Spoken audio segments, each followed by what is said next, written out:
Auto ഡ്രൈവറുടെ കുടുംബത്തിന് കരുതലായി സിഎസ്കോ അഭയം പദ്ധതിയിൽ 17ാമത് വീടിന്റെ തറയിടൽ കർമ്മം നിർവഹിച്ചു. Safi college principal professor E P. Ebichikkoya കർമ്മം നടത്തി. കോഴിക്കോട് കടുപ്പിനിയിലെ ഓട്ടോ ഡ്രൈവറുടെ കുടുംബത്തിനാണ് സിഎസ്കോ അഭയം പദ്ധതിയിൽ ഉൾപ്പെടുത്തി 17ാമത് തറയിടൽ കർമ്മം നടത്തിയത്. Safi college principal professor E P. Ebichikkoya കർമ്മം നിർവഹിച്ചു. എല്ലാവരെയും ചേർത്ത് പിടിക്കുന്ന പ്രസ്ഥാനമാണ് സിഎസ്കോ എന്ന് അദ്ദേഹം പറഞ്ഞു.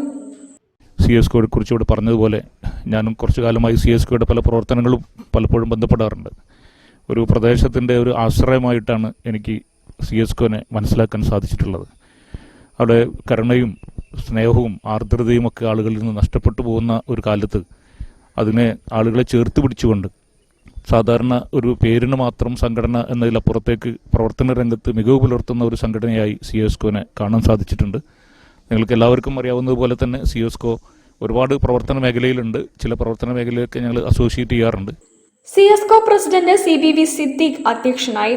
General secretary MV Fazal Rahman, vice president K Naushad Ali, treasurer PP Abdulla Koya, secretary CPM Sayyid Ahmed, Abhayam chairman PK Moideen Koya, CA Ummer Koya, convener PM Mehboob തുടങ്ങിയവർ സന്നിഹിതരായിരുന്നു.